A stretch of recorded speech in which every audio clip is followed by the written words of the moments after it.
Well, Herschel, everybody calls you by your first name, so Yes. thank you for taking the time to talk to us. We appreciate Thank it you. very much. Let's begin at the beginning. Why would you be a better U.S. Senator than Raphael Warnock? Well, I would be a better U.S. Senator because I care about this country.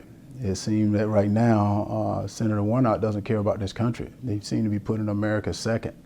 And when this world is in better shape when America's lead, right now we're not the leaders. And you see the policies he's voting for, which doesn't connect with Georgia and doesn't connect with the United States of America.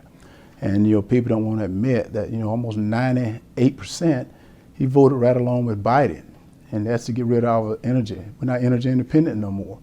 Look at the economy the way it is. Well, I do know about creating jobs. I know about the economy. I know about those things. So the reason I'll be a better senator because I care. So you think that Senator Warnock doesn't care? Well, he can't care if he's not doing the right thing for American people or for the Georgians. Right now, when you have gas prices the way they are right now, people can't afford to buy milk, they can't afford to buy eggs, and you see the crime rate. What has happened to the crime? And was that not the party that created defund the police? Well, that didn't work, and we found that out. Those things that are foundation things that we should hold true to the country we are today. Okay. I want to talk about policy, Yes. Plenty about policy, but I do want to ask you, you've been very open about your struggles with mental illness over your life. You wrote a book about it in 2008. Are you receiving any treatment now for this dissociative identity disorder, or is that all? No, that's all done, and you don't need to, and that's why I tell people. I think one thing I told people is I've been open about it, and I was open about it, 14 years ago. But I try to move that stigma. I think right now people want to continue to bring it up, and I said that's one thing I can do, is I'm going to be an advocate. When I get to Washington on mental health, we're having a problem in this country. When I go around the state talking to people, even in our law enforcement, our hospitals, they said one of the main problems they're having is mental health. They're not equipped for it. Well, that's what I've been doing for the last 16, 17 years. I've been preparing myself, and I'm ready. And I said, guys, they're going to bring a lot of things. But I said, I'm ready to do it because most every family in America may have had a family member or know someone that has suffered from some type of mental illness that they weren't aware of, they didn't understand.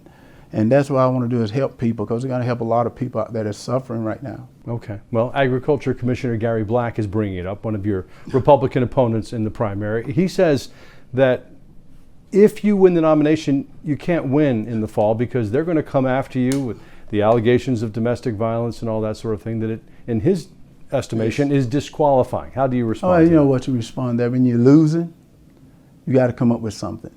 And right now, I think Gary, right now, you see what's happening. He's not doing too well.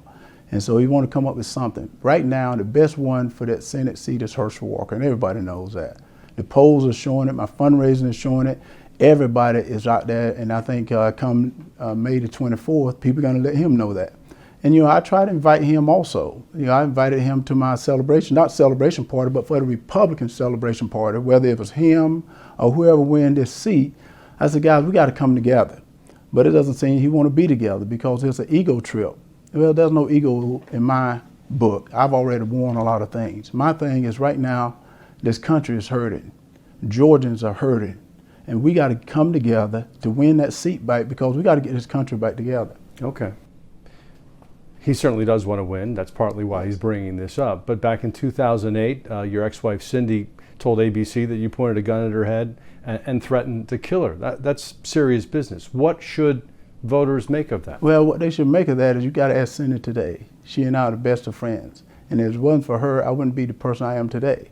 Right now, I think people can bring up all the past, but the past is the past. Right now, Herschel Walker has done things that have blown people's mind. And I said, what is that blown people's mind is I built a company, one of the largest minority-owned companies in the United States of America. And that's after they said I had a mental health problem. I went out and I helped military service men and women, now about 4,500 to 4,900 every year for almost 16 years. And I said, guys, these are things, when you get knocked down, you get up.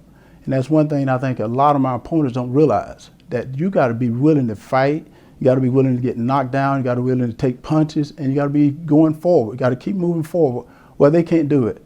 And I'm able to touch subjects that they can't do either. And I said, guys, that's what makes me a better opponent than they are. And the people are telling you that. I think everyone is telling them that as well. When you see the polls, you see my fundraising, and they're a little mad. They're angry about it. Well, it's nothing to get angry about. And I'm like, guys, I wouldn't have got in this race if I thought you guys can beat Senator Warnock. I would not have got in this race, but I know you can't. Well, everybody know Herschel Walker can. Okay. Now, you are certainly one of the most popular athletes in Georgia history. There's no question about it. You've got a phenomenal life story. But in some instances, you've exaggerated that story. You said that you graduated from UGA. I never said that. They said that was, and I said that's what you got to remember. Okay. I never have said that statement, not one time. I've said that I studied criminal justice at UGA, and I think that's one of the things that people got to say. People want me to answer to people that are losing in the race. They want me to answer those questions. Well, is that fair to me? No, what they need to answer is what they can do for this country, which I'm telling them I can do it, and I can do it better than they can. Okay. You're a world-class competitor. Has it been difficult not to compete with these guys in the debate and let them have the stage? Not at all, because the thing is one of the things I said when I decided to run is I want to get into all 159 counties, let the people meet Herschel Walker, because just like you said, everyone knows me as this football player. People don't know that I've built a successful business. People do not know that I sit on a publicly traded board. People don't know that I've worked with the military for almost 15 to 18 years. I've been working with the military. People don't know that. I want people to know that. When I go to a debate that they're not even getting people to even watch, what am I going to get out of that? Absolutely nothing. So they want me to help promote them. My thing is they need to get out and do what I'm doing. Meet the people. Get the people to know who they are. And then instead they want me to promote them and make them, give them a name. Well, I'm not going to do it. Right now, they got to get out and do the work. What I mean by that is raise the money. Now, all I hear them talking about, raising money. You see that. They're not doing that. Let's be honest. Then you got to meet the people. They're not doing that. Well, I'm doing it. I'm out meeting people every day. I'm taking questions. They say I'm not doing interviews. Yeah, well, you look at, I've done probably twice as many interviews as all of them put together. They say I'm not meeting the people. I met with probably twice as many people they met with. So I'm doing everything it takes to win that seat, and they're complaining because they're losing in the polls. And I say, guys, one thing that you need to realize, do what I'm doing. Don't worry about the polls. Go campaign like you're 20 points down, and maybe then you're going to be doing the right thing. Well, they're really more like 50 points down. Well, you know, I think right now, and one of the things I want to tell them, though, don't look at the polls right now. In the last elections, I think it could screw the polls up some. You go out and campaign, well, they are losing, but campaign as hard as you can right now, and that's what my group is doing. I got together a great, great team. They're working their tails off. We're working every day, going almost 12 to 15 hours a day. I don't sleep. People don't realize that. I don't sleep. I'm up all the time because I said this seat is so, so important. I love Georgia. Georgia people are my family. And I would talk for my mom and dad, protect your family. Right now, most of these people, they don't have trust in our elections again. They don't have trust in our elected officials that we put in Washington. Well, I sort of bring that back to them, that they can believe in something. Okay. I will note that Kelvin King has been to all 159 counties, according to him and his campaign. But he started a little bit before I did too. But yeah. Herschel's still catching up to him. Right. Let's talk about inflation. I think that's probably the number one concern of yes. voters right now. What's the proper government response to high energy and food prices? Well, the proper response, they're blaming other people. They're blaming Putin. This inflation was going before this war in Ukraine even started, so it's not Putin's fault.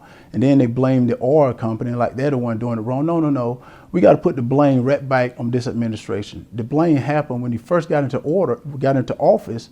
He took away our energy independence again. He took that away. But let's go to energy independence.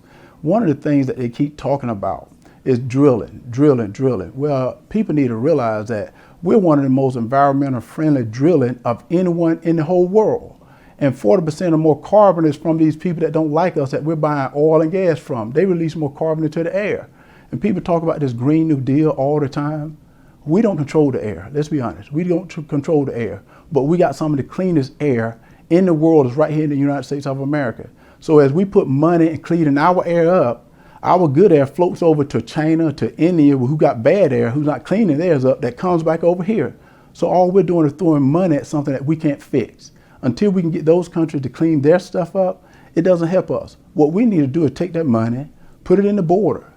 Let's secure that border. We got to secure the border. Let's take that money, put it in our school, getting an education. give our kids an education, put that money into stopping the crime on the street. But yet we've forgotten about what this country was built on. We've forgotten about the people. And I said, guys, that's what I want to do. I serve the people, not myself. And I'm not here to get a sound bite. I'm not going to talk about my opponents because people don't want to know about that. What I'm going to talk about is what I can do for you. Okay, you mentioned Putin. Is the U.S. doing enough to help Ukraine? Too much? What do you think? Well, yeah, I think the first thing, let's go to the first thing. They should have been more proactive than reactive. What I mean by that is they've known that something was going to happen with Ukraine. They've known that before that war happened. But yet they did nothing. Why didn't they give them weapons beforehand? Well, let's go now. They didn't do that. Well, right now we are giving them the weapons. We're giving them the weapons. We're giving them the type of weapons to really help themselves. And the next question I would ask, and I think all Americans need to ask, are Ukraine getting all the money that we send, and are they getting all the weapons? Because we're giving a lot of money away that we don't have. But yet the people over here are dying. So why don't we take care of home? I'm not saying that we can't take care of them. We know we want to help. But other countries have to help as well. We just can't do it by ourselves. Okay. You're hoping to get a seat in the U.S. Senate. The Senate has passed 41 continuing resolutions in the last 10 years. What does that say about the way our Senate works? Well, I think what that says is people not reading what they're passing. And I think people have seen it when they start passing all these resolutions. They start passing it just like the infrastructure bill that people say, I don't want to talk about. You got to read more through it, be more thorough with when you're reading it. Because I said, guys, we want to look at things that's going to help this country. And I said, guys, when I get into Washington, the first thing I'm going to look at is this beneficial to Georgia? Is it going to help Georgia? And then if it's not going to help Georgia, it's not going to help this area, I'm going to say no. Then if it's going to help the United States, then I'm going to say no. Because guys, right now, the people we have supposed to be serving are the United States citizens. And it doesn't seem that we're doing that right now. So all the most of the resolutions they're passing, are they helping us? Are they helping us? And I said, guys, that's what we have to do. We have to do things that's going to help the people here. Your 5 opponents in the Republican primary all say that they favor a ban on abortion in Georgia without exceptions. What do you say? The same. I'm for life, and I'm not going to apologize for it. I'm a Christian. I believe in life. I believe from the womb to the tomb. That's where I've always believed. And I've been a Christian. When I became a Christian, my mom is a minister. I grew up in the church, and I said there's no exception because you never know about that baby. I think what we need to do is put money we need to put money into adoption programs. We need to put money to single fathers and single mothers, and not just let people go out and have abortion. My opponent, look what he's a pastor.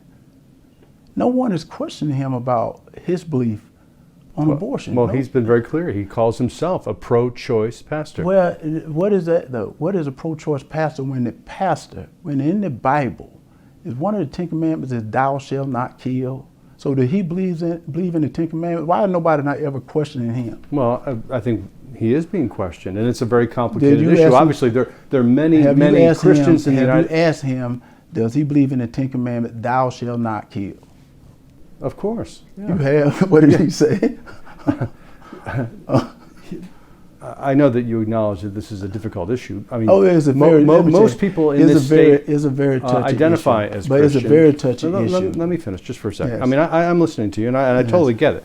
But 68% of Georgians, most of whom are church-going, think that abortion should be legal with restrictions. Now, I mean, nobody wants to have third trimester abortions, but if there's a ban, and I'm not advocating one way or the other, but if there's a ban, then poor women, some of them, are going to either have back alley abortions or travel hundreds of miles to try to get it legally, right? Well, if that's what they're going to do, Herschel Walker is going to stay with what I said, that I believe in life, because you never know what that child would be, and I would continue to believe in life because I was raised as a Christian. I was raised to believe in the Lord Jesus. And that's what's great about the United States of America. You can have that belief in your religion, whatever religion that is, whereas other countries you don't. And that's the reason I say I will fight for all the rights that this country has given every citizen in this country. And I just don't believe in abortion. Okay, fair enough. Let me ask you about the border. You mentioned it. Migrants have a legal right to petition for asylum in the U.S. What's the right way to handle this search? They got to come in legally, though. You said migrants, they got to come in legally and stuff, and that's the problem.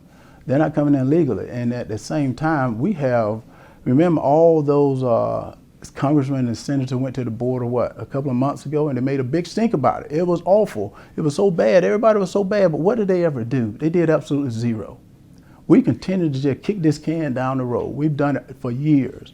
We put people in office that has been in office for years, but we're still trying to solve the same thing we're trying to solve when Jimmy Carter was the president. When are we going to get anything done? Well, that border should have been secured. Right now, we don't know who's coming in. With a wall or what? Well, a wall work. I'm not saying that a wall is going to be the end all, do all, because a wall is going to work in some places. Some places not going to be a wall. You got to do other things, but we got to secure the border. But think about this: a wall we have is to keep people from coming in. Other countries have walls to keep people from leaving. Right, that's true. Well, that means that this is a great country, and we got to protect this country, because with people coming over from the border, we haven't vetted them. We haven't vetted those people. If you're a terrorist, where are you going to come into the United States of America? Go to Mexico, just cross the border, and then all you got to do, you can get caught, and they're going to let you go free. You know, you can't do that. When they start giving phones to people coming over, all the things that they're doing right now seem to be putting America second. And that's why I said at the beginning of our conversation, I said, when Americans lead, the whole world is doing a little bit better. Right now, we don't know who the leader is. We really don't know who the leader is. You hear all your great politicians stand in front of you, and they say it all the time. There's peace through strength, but yet they're giving our strength away because they won't support our military. They're giving our strength away because they don't want to support our police. Well, we got to put money and start supporting our police. Not just support them, we got to have their backs. And I said, guys, if we don't get this right, we won't recognize this country tomorrow. Now, one of the things that certainly motivated President Trump in giving endorsements to various candidates has been whether or not they accept his claim that the election was stolen. Do you think the election was stolen? Well, I think reporters say that. I don't know whether President Trump said it, because he never said that to me. I'm not Herschel, arguing with he you. says it over and over. No. He has never. I've never heard President Trump ever say that. But I'm not saying the president. But everyone knows something happened in the election, because Stacey Abrams hasn't conceded to Brian Kemp, has he? So do you think something happened? She thinks something happened because she hadn't conceded. You're right. She didn't concede. So the thing that I say, it was not something that she brought up one of the things, on a regular basis for a year and a half. Could I say this? And one of the things Please. people don't know about President Trump and I, we've been friends forever. That he better has been one of my people to endorse me, because I've known him forever. But he also know Herschel Walker don't dance and sing for nobody. I never have, and that I would disagree with him. But in that instant right there, I said, guys, there's people that they're unhappy with the election. Do you know what happened? I think something happened. I don't know what it was, but I said something happened because people are angry. But what I've told people today is, I said, guys, quit being angry. Get out and vote. The most precious thing you have. One of the best things that Governor Kemp did was SB 202. To get rid of all those drop boxes from all over everywhere and put one in one county that's going to be manned. Now people are going to be able to see it, or you're going to have an ID to vote. But think about that. Did you do a report on whether a person of color got an ID to vote? Instead of being proactive, why don't they be reactive? If you don't have an ID, you got no way of life. You can't have a bank account. You can't have anything. So why would people not out trying to help people get an ID? Instead of saying, oh, you all this. Guys, they throw these things in your face to get votes, get people angry, get people separated. Well, I want to bring people together. In the Bible, our Heavenly Father doesn't talk about the color of your skin. Remember, they mentioned that also. You remember Martin Luther King, which is our Senator Warnock, talks about separation. Right. Dr. King said, it's not the color of your skin, but the content of your character. Nobody even believes that anymore. Right now, they're trying to make kids feel bad because of the color of their skin. That's the place you want to live at? I said, guys, that's not the place I want to live. And they asked me, why am I running? I'm running because I love America. I'm running because, America has given me that America's dream. And I'm going to fight for everyone. I don't care whether you're white, black. If you're a Martian and you're a United States citizen, I'm going to fight for you too, because you deserve the right to have that dream. Herschel Walker, thank you. Thank you, sir. Appreciate your time very much. You're welcome now. Thank you. You're welcome.